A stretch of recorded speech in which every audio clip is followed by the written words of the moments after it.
The top story this week.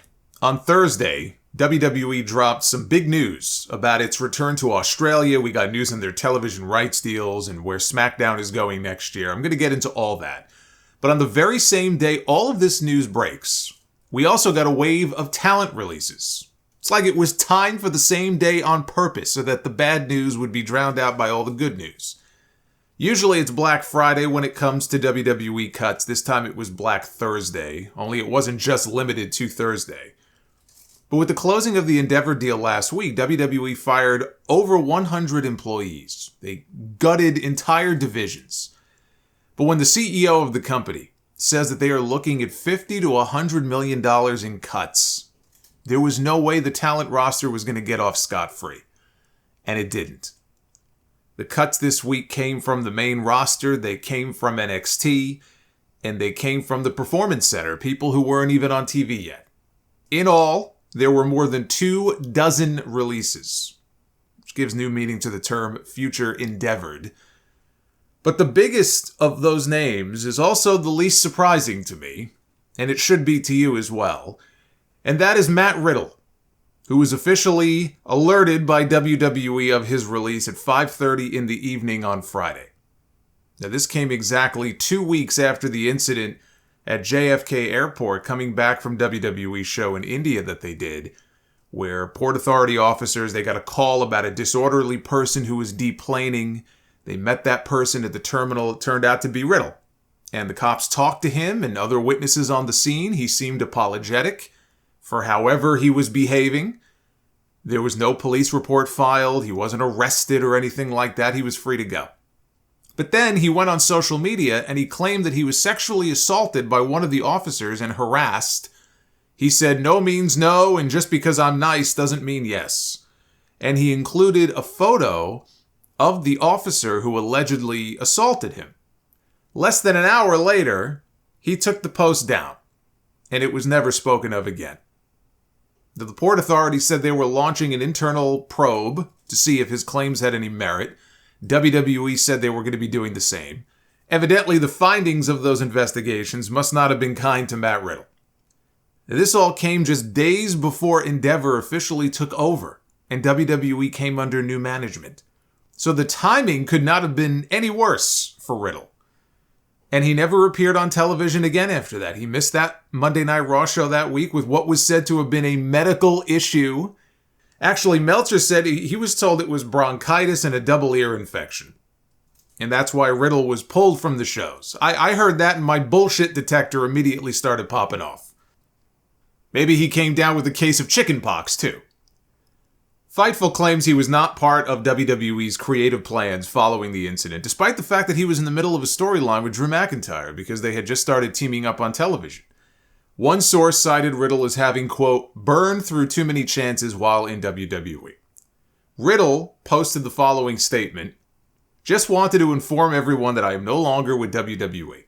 Thank you for the memories and opportunities. Also, thank you to all the fans for the support and love you give me every time I go out to the ring. See you all soon." And you know, it's sad. It's almost a year ago to the day that Matt Riddle headlined Extreme Rules and beat Seth Rollins, the man who is currently the World Heavyweight Champion on Raw. Beat him in the main event of that pay-per-view 1 year ago, and now he's out of a job. But I called it on the prediction show in January, the very first sound-off I recorded this year. I said Matt Riddle would not make it through the year before being released, due to all of his personal drama. This man is his own worst enemy. He has nobody to blame for this but himself. You cannot blame Triple H. You cannot blame Vince McMahon. You cannot blame Nick Khan. This is Matt Riddle's own fault. Here's a guy who has all the talent in the world. When it looked like he was bound for NXT, this is going back years. And finally, it looked like he was going to be going to WWE. I said, finally. You know, what took them so long? I figured it was his pot habit. It's probably what kept him from WWE as long as it did and kept them from signing him sooner. But they finally got him. This was right before AEW started up a few months before. I always thought he was going to be a huge star. He had that look. He had the charisma. His work was really good. He was having killer matches on the indies. I really thought this guy could be the next big thing in this company with the right push. He had the run that he had in NXT. He came to the main roster. The RK Bro thing took off in a way that I don't think anybody expected. Randy Orton himself admitted that he was having the time of his life. He was having more fun in wrestling teaming with Riddle than he had ever had before. He looked reinvigorated when he was out there. He looked happy. Opened up a side of Randy Orton that we had never seen before. And it was cut short by Randy's back injury. So Riddle went back to singles, and Vince McMahon, he got a kick out of the goofy stoner gimmick. And he had fucking birds and shit popping out of his feet when he would come to the ring. I mean, he looked like he was having a blast booking Matt Riddle. And he was getting a lot of television time, a lot of exposure. But he could also be serious. We saw that in his feud with Seth Rollins last year. We saw him wrestling Roman Reigns on television for the championship. He was a popular part of the show, but it felt like there was always a ceiling there for him because of all the outside distractions in his personal life becoming so public. They were never going to trust him enough to put the top title on him and run with him in that role. Even before he got called up, the company was aware of the sexual assault claim against him. There was a lawsuit which later got dropped. That claim predated his time in WWE. So they were well aware of it. He came to them and let them know about it. They either didn't think it had merit, or they were willing to overlook it and hope that it went away. There were other women, porn stars, ex-girlfriends, being very vocal about him on social media, painting him in a negative light. All of this drama just spilled out onto social media for the world to see, and it reflects badly on the company when one of your top stars that you're pushing is constantly involved in some kind of controversy, because every story is inevitably going to start with WWE superstar Matt Riddle. Every TMZ story is going to start with WWE star Matt Riddle. And it's the type of publicity that the company doesn't need. They didn't want it before, and I'm sure Endeavor won't want it now. He had a stint in rehab late last year that doesn't seem like it did much good. The airport incident, that was the final straw. It gave them the excuse they needed to get rid of the guy. He was too much of a headache. He became a PR nightmare. And it's sad. It's sad that he cannot seem to get his life in order, and now it has affected his career, and it's going to cost him a lot of money. Now, he's going to do real well on the independent scene. There will be no shortage of promotions that want to work with Matt Riddle as soon as his non-compete is up. So I expect him to be all over the place in 2024. He's not going to be hurting for work. Now, I don't think that includes AEW. I mean, with all of his baggage, he's a headache that Tony Khan doesn't need. I think he's going to work indies and possibly Japan. He did an interview with Ring Rust Radio. That was the year before he signed with WWE. And he said that one of the things on his bucket list was to wrestle for New Japan, or at least wrestle in Japan. He said Zack Sabre Jr.'s situation would be ideal for him because Sabre at the time was working New Japan, he was working Evolve and PWG.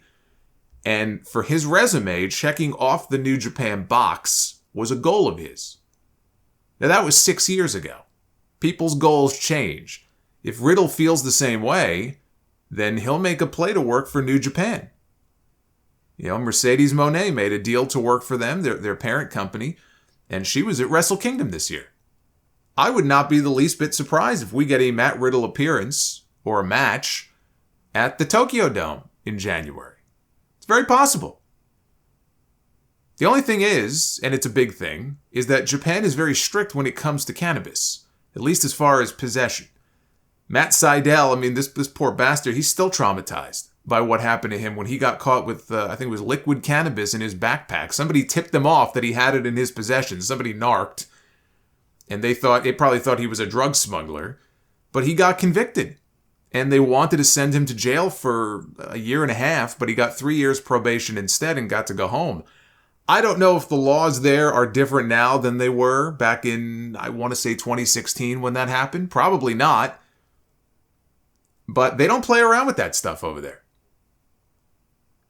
But I think more important than worrying about where he is going to land next is him getting his life in order and getting his head on straight. I wouldn't hold my breath on that.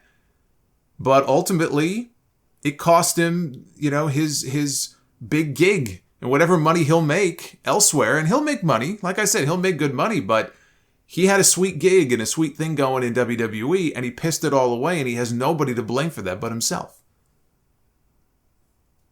Now, the most surprising to me of all the cuts, just because of the timing of it, was Mustafa Ali, who was scheduled to challenge Dominic Mysterio for the North American Championship at the NXT No Mercy show this Saturday. He was just on the show Tuesday talking about Dominic's title defense against Dragon Lee on Raw this Monday, saying that he would be there. He was going to be there on Raw tomorrow night. So clearly this was a late decision. My guess is he was on NXT making main roster money, as Baron Corbin is, and we know Becky Lynch is, but they decided he wasn't worth it, so they cut him. And what's shitty about the whole thing is that 2 years ago, he wanted out. If it were up to him, he would have left WWE a long time ago. He had a huge blow up with Vince McMahon over his creative, and he got sent home, and then he went on Twitter and publicly announced that he had requested his release from WWE, which was then denied. So he wanted out, and they wouldn't let him go. Now, when he's finally involved in something, 1 week out from a title match, they cut him loose. They didn't even bother to write him out of the show with an angle last week or anything. That's why I don't... This idea that maybe he wanted his release or he asked for it doesn't make any sense to me. Why would he ask for his release 1 week out from this big match at No Mercy? That doesn't make any sense to me. So he is gone. Nick Hausman's site, House of Wrestling, has a story up saying one WWE source said they do not believe that Ali was ever going to get the opportunity to really shine in the company, noting that they were not really sure why that would be the case. Those that spent time around him during his NXT run said that he was always upbeat and smiled, even though some could tell he was unhappy with his position, with one person describing him as the ultimate pro. It was also noted that from what was gathered, Ali was not totally caught off guard by his release from the company. One possible reason given for his release was his recent politically charged vignette on NXT television where he campaigned to become the new North American champion. This shift in character had been pitched by Ali while on the main roster, but it was never followed through on, with Ali releasing a vignette for the character on his own social media last year. It was said that once some within the company saw Ali's vignette on NXT TV, they freaked out because Fox had previously expressed nervousness about him heading in that direction. The political angle on NXT television was dropped shortly after the segment aired. I'm not sure what Fox being nervous about him heading in that direction 2 years ago has to do with USA Network, since Fox doesn't air NXT. They did not air another vignette like that after the first one, which I thought was great. When I saw them dust it off, and clearly it was inspired by the vignette that Ali had filmed a couple years ago that was never used. So it wasn't a carbon copy of it. But you could see the similarities between that old vignette and this new one. And I thought it came off great, and I was hoping to see more of it. And then we got nothing. So there could be something to the idea that they stopped them from airing any more of them. But either this is a bullshit report, or Shawn Michaels really is acting independent of the main roster people and just doing whatever the fuck he wants down there. Because this was not the same vignette that Ali filmed on his own. This was a polished, edited vignette that WWE clearly helped produce. It was slotted into the show, and it made the airwaves. It's not as if Ali hacked into the... I know that was his gimmick once upon a time, but it's not as if Ali hacked into the feed and spliced it in himself. They were well aware of what the vignette was, and the company chose to air it. Now people are freaking out about it after the fact? It doesn't make any sense. If you watch the video, there was nothing controversial about it. He was standing at a podium like a politician does. That does not make it a political vignette.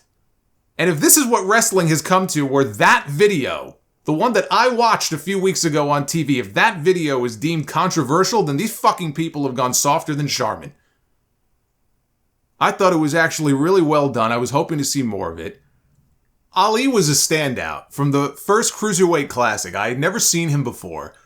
The best matches that he had in WWE were with Buddy Murphy. Those two killed it every time they were in the ring together, whether it was 205 Live or a bigger show, it didn't matter. They always killed it when they were in the ring together. And he was getting a little bit of a push early in 2019. Could have ended up working with Daniel Bryan for the WWE Championship, maybe in a television match. I don't know that it would have happened at WrestleMania, but he would have been in the Elimination Chamber. He wouldn't have won, but he'd have been in there, and maybe they would have fed him a couple of eliminations. But he got injured in a match with Randy Orton right before the Chamber, and he lost his spot to Kofi Kingston. And the fans rallied behind Kofi because of all the equity that he had built up. He had been there for so long. And Kofi Mania took off. And we got that great moment at WrestleMania with him winning the championship. Ali was never going to win the title. He never won any title in the 7 years that he spent in WWE. But that injury cost him one of the biggest opportunities of his career to really stand out. Then there was Retribution. The less said about Retribution, the better. Unfortunately, he became the face of failure with that group. And it's not as if you can put all the blame on him. Retribution sucked. And it took him a long time, him and everybody else involved, including Dijak, to wash the stink off themselves. It was a horribly executed idea. It sucked. But Ali had a ceiling in WWE. Could they have done more with him? Yes, at times. But you also have to be realistic and say, when they did start giving him more television time on Raw, and there may be people who don't want to talk about this, but when they started giving him more television time on Raw, he was out there wrestling to crickets on most weeks. The people just were not invested in him, and that could be in part because of the failure that he was involved in previous to that. You know, that can really hurt somebody. In the eyes of the fans, that did not do him any favors. But the crowds just were not invested in him. Now, he's a great in-ring talent. I think he would do well on the indies. I think he could go to Impact or AEW. AEW brings a lot of people in. He'd have a ceiling there because they just have so many great talents who already work there. And a lot of those people don't get as much TV time as they should. Ali would be no different. Nobody should be fooling themselves into thinking that if he goes to AEW, things are going to be radically different for him. But it would be a place for him to work and ply his craft. And if he wants to do that, I hope he gets that chance. But the timing of his release made it the most surprising of the bunch to me. Now, the other surprise, and this is just because he's been there for so long, I figured him for a lifer, either as a talent or a coach, but I guess there's no such thing as a lifer in this company, was Dolph Ziggler. After 19 years with WWE, Dolph Ziggler found himself on the cut list this week, probably because of the money he was making. The money he was making relative to what they had him doing, they felt it wasn't worth it to keep him around. He was a high-dollar contract they could get rid of. But 19 years, that's not too shabby for a guy who started out as a caddy for Kerwin White and then became a male cheerleader. To have that type of longevity, over 1,500 television matches. You know, people will call him one of the most underrated stars of all time. I disagree. I don't think he was underrated at all. I think most people recognize how good he was. I think he was underappreciated. One of the most underappreciated stars in WWE history. There were many times where it seemed like he was on the verge of breaking out. And then for one reason or another, it just didn't happen because, well, I say one reason or another. The vast majority of those times, it was because Vince McMahon just never saw him at that level. That's just the fact of life there. He just didn't. I don't need a newsletter to tell me that. I don't need to have been in the locker room to know that. All I need to do is watch the product for the past 20 years. And I could tell that Vince McMahon never saw Dolph Ziggler as a top guy or a main eventer. Because if he did, he would have been there. And he would have stayed there. Dolph Ziggler will go down as the greatest utility player in WWE history. And there is no shame in that. It's an important role. But that's what he will go down as.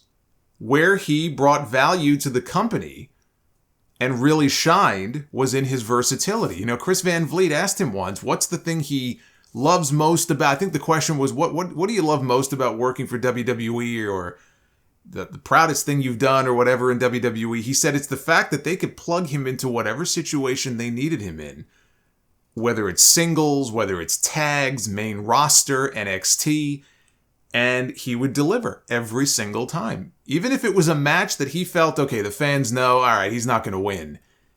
But man, he's going to go out there and steal the show. And that's what he's most proud of. And, go out there and make his partner or his opponent look good. That's where he really brought value. He was a lot like Kane in that way. Whatever role you needed him to play, he could do it. As a babyface, as a heel, in singles, in tags, serious, comedy, didn't matter. Difference is, Kane was a main eventer. Dolph was not. That's the difference. That's why I say Dolph is the greatest utility man. Survivor Series 2014, one of his standout moments as part of Team Cena against the Authority. That was the night that Sting debuted. The Vigilante Sting! I gotta say it right. It's the Vigilante Sting. Fucking idiots. But he pulled Ziggler on top of Seth Rollins to win the match. He was the sole survivor for his team. They had the chance to run with that. His popularity was way up during that period of time. And as they did time and time again with this man, they didn't do it. Because in the mind of McMahon, that wasn't the role that they envisioned for Dolph Ziggler. He had a feud with The Miz for the Intercontinental title. That was as good as anything they had done with that title in years. Or since, until Gunther won the title. Miz even paid tribute to Dolph on Instagram, and he singled out their No Mercy match in 2016, career versus title. But his crowning moment is one that I was in the building for, and it's still to this day one of the loudest reactions that I have ever been a part of, and that includes all of the Attitude Era shows that I attended back in the day with Austin and Rock and all those guys. This is up there with those. It was his Money in the Bank cash-in on Raw the night after WrestleMania 29 on Alberto Del Rio. The fans blew the roof off when his music first hit. Then they replaced it with a brand new roof, and they blew it off again after he won the title. I mean, when it comes to all-time great Money in the Bank cash-ins, 1 and 2 are always Seth Rollins at WrestleMania 31 and Dolph Ziggler on Raw. That's it. That's where the conversation starts and stops for me. I could understand people thinking it was the first one with Edge or RVD beating Cena at One Night Stand. That was technically a cash-in, even though he called his shot in advance. But for my money, it's Seth Rollins and then Dolph Ziggler. When it comes to all of the missed opportunities to be bigger than he was, there were plenty of times that creative failed this man. No one should be crying for Dolph Ziggler. He had a great career there. He held every title there is to hold multiple times. I mentioned Ali never had any title in the company in the 7 years he spent there. Dolph was a world heavyweight champion, an intercontinental champion, United States champion, multiple-time tag team champion with different partners, NXT champion, Money in the Bank winner. He's in that same class, that same category with someone like Sheamus and Miz, who have been there a very long time. They've had a lot of success. They'll be, first ballot Hall of Famers when it's their time to go in. So they always had him involved in something. Got to work with all the top names in the company, except maybe The Undertaker. I don't remember them ever having a match. It may have happened, but I just don't remember it. But, John Cena, Randy Orton, Kane, Edge, Daniel Bryan, CM Punk, Chris Jericho, Rey Mysterio, Seth Rollins. I mean, he worked with them all. He made a ton of money doing what he loves. But the reason I say that nobody should be crying for Dolph Ziggler, for all the times that they dropped the ball with this guy, is because he had the chance to walk away. More than once. Over the course of those 19 years. How many times do you think his contract came due for renewal? He had the chance to walk away if he was unhappy. If he was as unhappy as a lot of the fans were over how he was being used, he had the chance to walk. If he felt like he was being underutilized or being utilized but maybe not in the way that he wanted to be, he could have said, in a respectful way, thank you for the opportunity. I think I need to leave. I'm going to go away. I'm going to show you what I can really do. And he could have tore it up on the indie scene like nobody's business. And it probably would have driven his value up that much more to where WWE would have eventually brought him back. And maybe they would have pushed him more seriously. Maybe they would have looked at him in a different light. Right? Look what happened to Drew McIntyre. Now, he got let go the first time. He got fired, but he went out there I mean, everything about him, his body, he changed everything about himself, and he made himself a bigger star. So when he came back to the company, and funny enough, when he came back, who was the person they paired him up with? Dolph Ziggler. But they looked at him in a totally different light. That could have been Dolph Ziggler. And maybe they would have pushed him more seriously instead of the start and stop stuff they were doing with him. Maybe Vince McMahon would have had more respect for him because he obviously only saw him at a certain level.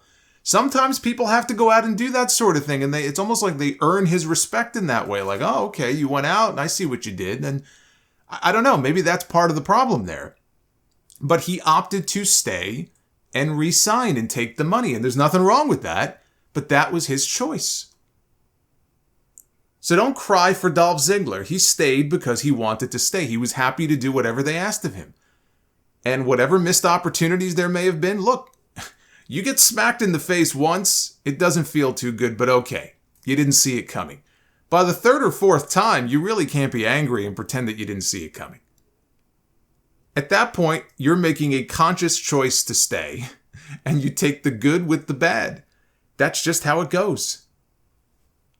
They respected him enough that they put Drew with him when Drew came back to the company because they knew Drew was going to be a big deal. And how do we get him ready for that? Dolph could work with him and be partners with him. And then later when there's the turn, they could be opponents. He'll help get McIntyre over to that next level. They put the NXT Championship on him last year, and they had him working with Braun Breaker because they knew that Braun working with Dolph could only elevate Braun's game. Right? What a great guy to learn from. What a great guy to help make Braun look like $1 million. And what's funny about that, it's actually something that Scott Hall said years ago about Dolph, that the way Dolph sells for his opponents, he's almost too good at it. And when you're too good at selling, the company sees that and you immediately become the guy who can sell for everyone else and make them look good. But you do that at your own expense. So one of his greatest attributes, which is his selling, probably worked against him more than it helped him. But I would not rule out WWE bringing him back at some point. My gut tells me he's going to end up in AEW. His brother works there. He's been including Dolph recently on episodes of Being the Elite. Either WWE didn't know or they didn't care. But he's kind of been popping up there. His brother is tight with the Elite. All Dolph has to do is just say the word. I'm sure Tony Khan would bring him in. And Ziggler is someone who not only could work as a talent, but if he wanted to, he would be a tremendous asset as a coach. And the same goes for WWE. I could see him in a role at the Performance Center. Maybe at some point down the road, Dolph Ziggler could become Shawn Michaels' right-hand man, and he can help out HBK and NXT. He was one of the most respected veterans in that locker room. John Cena and The Rock both tweeted about him and gave the man his flowers this week. That says a lot. Of all the people who were cut, that those two guys took the time to go on their social media and put this guy over. But I think AEW is the likeliest destination for him. Shelton Benjamin was released. It's hard to believe he's almost 50 years old when you look at him. He doesn't look much older than he did when he broke in as part of the world's greatest tag team. Once Vince McMahon broke up the Hurt Business, that was it. That was the end. They had no other plans for him. So it was only a matter of time before he would be swept up in one of these waves. And I'm sure his age also worked against him. He's another one like Dolph who you can't say was underrated. People knew how good Shelton Benjamin was and is, but he was most definitely underutilized. You know, going back to his first run there, his promos were always his Achilles heel. And they got better as he got older, but if I had to look at this guy back in his prime, like his physical prime, and say, okay, where's his weak point, right? Because in the ring, he's awesome. Athletically, he's as gifted as anybody I've ever seen in that company. But it was his promo ability. It was his personality. It didn't have a chance to shine through. And I think that was always his greatest weakness. Any promotion that gets Shelton Benjamin would be better off for having him. He had a nice run for a few years in Ring of Honor many years ago. That could be a good spot for him. You know, let him make the odd appearance here and there on AEW television, as a lot of the ROH talents do. He's never going to be a top featured player on the main show, but the guy can still go. So I don't think he's going to have a problem landing someplace that has television. Impact would be another possibility. Riddick Moss is gone. He spent almost a decade there. Great athlete. The Madcap Moss stuff was just death for this guy, but once he dropped the suspenders and all the silly stuff, they started pushing him as a babyface. And then it looked like he might be going heel again with Emma, his real-life girlfriend, managing him, and then nothing. They just dropped it cold. My biggest knock on him is that for all of his athletic ability, he was presented as very generic. You know, Madcap wasn't the answer, but they never figured out what the right answer was with him. And speaking of Emma, she too got axed by WWE this week for the third time in less than a decade. She got let go. So that's rough. But what's rougher was the tweet that Emma posted that morning. And this is why Emma wins for sad tweet this week. On Thursday at 10:05 a.m., she tweeted a dream alongside the poster for next year's Elimination Chamber, which was announced for Australia. Emma was born in Australia. She probably wouldn't have been on the damn show, but it's cute that she thought maybe she'd have a chance to be. But she said it was a dream for WWE to be bringing a pay-per-view to her home country. That was at 10:05 in the morning. Less than an hour later, at 10:49 a.m., she tweeted, "Oops, never mind, I just got released. I am no longer with WWE." That's brutal. That is just absolutely brutal timing. But her release was one of the least shocking ones. I mean, they weren't doing anything with her. They had not used her much at all since Triple H brought her back last year. And if you are not being used, you are always going to be on the bubble. You know, before that, she wrestled for Impact and Ring of Honor. I see her going back and doing the same. Saraya, the AEW Women's World Champion, she tweeted hello at her. Emma said hello back. Paige and Emma, they have history. They had the first women's match on the first major NXT show. NXT Arrival, almost a decade ago. Hard to believe, it's almost a decade ago at this point. And that match was better than anything the women were doing on the main roster at the time, but it wasn't anything close to what the women do today. I think the match is more fondly remembered for the history they made at that time. But could they run it back in AEW? You know, it's funny. For all of the titles that have open challenges going these days, here's a situation where it actually would really work if they had one going for the AEW women's title. They could have Emma show up on Dynamite one night and accept the open challenge, but they don't have one. Nor am I advocating that they do one, because we have enough of them as it is. The last thing we need is more open challenges. But you know what? She met her fiancé working for WWE. He popped the question to her back in June. They're getting married. So it's not like she didn't get anything out of this latest run. Elias was released. His last TV appearance was way back in May in a Battle Royal. I was never a fan of the gimmick, the drifter stuff, even in NXT.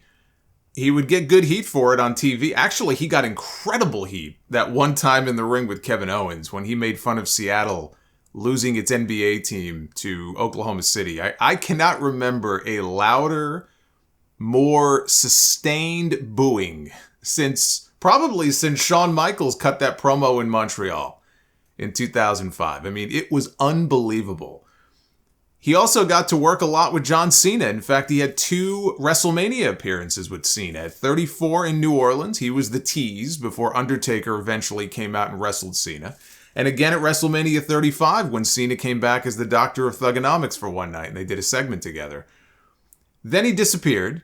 He shaved off his beard. He came back as Elias's younger brother Ezekiel, which was a dumb gimmick that didn't last very long. He would never admit that Elias and Ezekiel were one and the same, but he posted a tweet after the news broke this week, and he said, "From drifting onto the scene, to WrestleMania with John Cena and The Undertaker, to millions around the world for years walking with Elias, a #1 iTunes album, to being my own younger brother Zeke while traveling the world, it's been a blast, God is good." So he finally admits it. He was Ezekiel all along. See, Kevin Owens is vindicated. Dana Brooke is gone. 10 years she spent in WWE. We'd be here a while if you asked me to list out the best matches or moments of her career. She was the 24/7 champion 15 times, so I guess that's something to remember her for. She spent a decade there. It's a long time. She wasn't being used, so they moved her to NXT a few months ago, and she was in the middle, I think, of a heel turn. So the story, whatever story it was that she was involved in, is never going to be spoken of again. You know, like Ali, she was a main roster talent getting main roster money to work in NXT. You know, Baron Corbin is still there, but Ali and Dana were low-hanging fruit on their short list. And Dana Brooke is not even the only Dana to be released over the past week. I forgot to mention this last week, but in all of the employee cuts, Dana Warrior got cut. She was working, I think, in their community outreach department, and she is no longer working for WWE either. Rick Boogs is gone. You will not find anyone with more energy that they just could not figure out how to channel all of that energy. They put him with Shinsuke Nakamura for a while. That got over a little bit. Him playing him to the ring on the guitar. He got hurt at last year's WrestleMania trying to lift both Usos up on his shoulders. His knee buckled. He tore his quad. He tore his patella tendon. That put him on the shelf for a very long time. When he came back, the Nakamura stuff was forgotten, and they started something with him and Elias, and that didn't go anywhere. At the start of his latest video on his YouTube channel, he said, "It's been an interesting time in my life with my job in WWE being terminated due to a backstage political power play. At least that's my opinion of it, but now is not the time to talk about that. I will get into details about that when the time is right." Sounds like someone's getting ready to join the podcast game. That's what that sounds like to me. See, this guy knows the score. Yeah, I don't know what that's in reference to. I mean, Rick Boogs is somebody who, I mean, the way that he was treated, he was so insignificant in the grand scheme of things that it's hard for me to imagine people playing political games with Rick Boogs. But I guess if he's got something to say, he'll share with the class when the time is right. Top Dollar is gone. Top Dollar of Hit Row. Not all of Hit Row. In fact, he was the only member of Hit Row to lose his job this week. And look, I'm not going to beat up on the guy when he's down, but this can't be a surprise to anyone, given how he was being used. Triple H brought Hit Row back after Vince McMahon cut them. And when Vince McMahon cut them, they really did not get a fair shot. So Triple H brought them back, and they ended up as enhancement talent. The moment he botched that dive out over the top rope in that match, he was done. Because Michael Cole never let him hear the end of it. I'm actually surprised that he didn't grab Cole by the shirt one day backstage and throw him up against a locker or something. I mean, he was merciless on commentary. It was hilarious. He never missed a chance to take a shot at this guy for that botch. He would never let him live it down. But he just couldn't be taken seriously after that. And I know he lost a ton of weight between those first and second runs, but he looked like he could barely move in the ring. I don't know if his knees are shot or what the deal is, but it was very noticeable this second run, how slow he was. You know, he's a guy who played in the NFL for 5 years. A lot of that was on practice squads, but he was in the NFL. He wanted to become a pro wrestler, and he did. And he spent very little time working indies before he got signed to NXT, and they did the Hit Row thing down there first with Swerve Strickland. He was a part of that. I enjoyed Hit Row in NXT. If you think back to all those old NXT reviews, I was always singing the praises of Hit Row and those vignettes they did with them. I thought it could translate to the main roster. It didn't. And when they brought them back without Swerve, it was never the same. And I know that Hit Row originally, because they've talked about this, Hit Row as an original concept, it was a concept from Top Dollar, Ashanti the Adonis, and B-Fab, and Swerve was actually tacked on by Triple H and the folks in NXT. He was not originally part of this whole Hit Row thing, but that's how he was when it was presented to us on TV. He was. So the way that it was presented, that was the original crew. And without Swerve as sort of the glue to hold the whole thing together, it just wasn't the same. Now, he said to somebody on Twitter, Top Dollar did, "I could be wrong, but I think Hit Row is dead. I made the song, I made the catchphrases. Whatever Bree and Tahuti do next, they are going to shine. They're stars. Maybe now that I'm gone, they'll actually be given a microphone. Clearly, the reason we never got one was because of me." He thinks Hit Row is dead. I know Hit Row is dead. Sorry to break it to you. Hit Row is dead. It's been dead for a long time. I don't know what he does next. It looks like he's taking bookings starting January 1st. It is interesting that they let him go, but not Ashanti or B-Fab.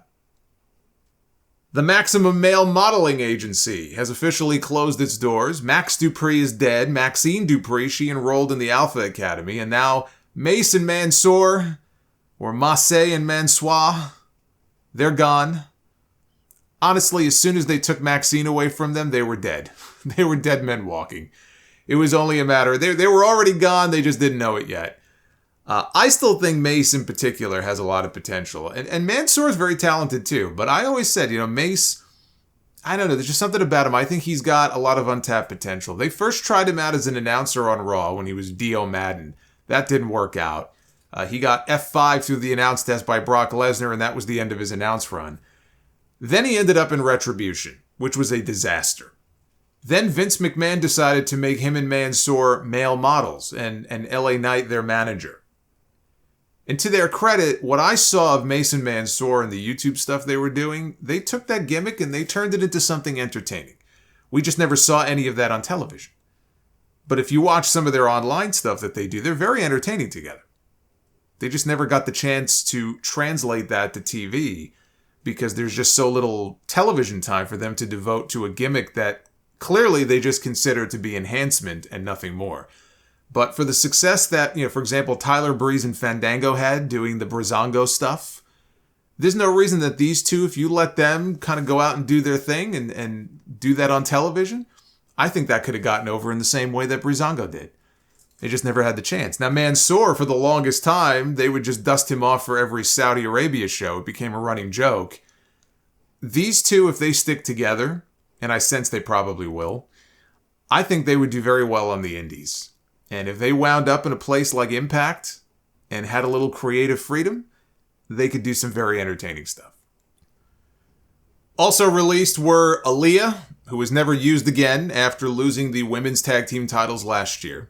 Shanky, who wrestled Gunther for the Intercontinental title on the recent India show, but otherwise hadn't wrestled the match in over a year. Daba Kato, who played Commander Aziz when they paired him up with Apollo Crews. Then they sent him back to NXT. And when you have someone who looks like Daba Kato being pinned by Scripps, you know you've got one foot out the door anyway. Ika Minjiro from NXT, who was one half of Jacket Time for a while with Kushida. Yes, Jacket Time. Get it? He'll have plenty of jacket time at home now. Quincy Elliott from NXT. A great example of how to torch your own career on social media. I'm not surprised by that. And Yulisa Leone from NXT. All gone from the company. In addition, at least 5 talents from the Performance Center were let go, including Brooklyn Barlow, Alexis Gray, Daniel MacArthur, Kevin Ventura Cortez, and Melanie Brzezinski, who made some cameos as a member of the Chase University student body on TV. She got signed last year, and she noted at the time that she applied 6 times to get into WWE. Took 6 tries to get in, only 1 to get tossed out. All of the main roster talents cut. They have the standard 90-day non-compete, which means they would be free to sign elsewhere or start taking bookings just before Christmas time. Matt Cardona had some great advice for all of the folks released this week that I think is worth taking to heart. He said, to those who were just released, this can be the end of your career or it can be the beginning. Look yourself in the mirror and decide. I promise you the work and the money is out there. It's not easy. It's a grind. It's a hustle. It's frustrating, but it can also be incredibly rewarding in more ways than one if you work your fucking ass off. I hope to see a lot of you down the road. Wise words from the reigning House of Glory world champion, and also very true.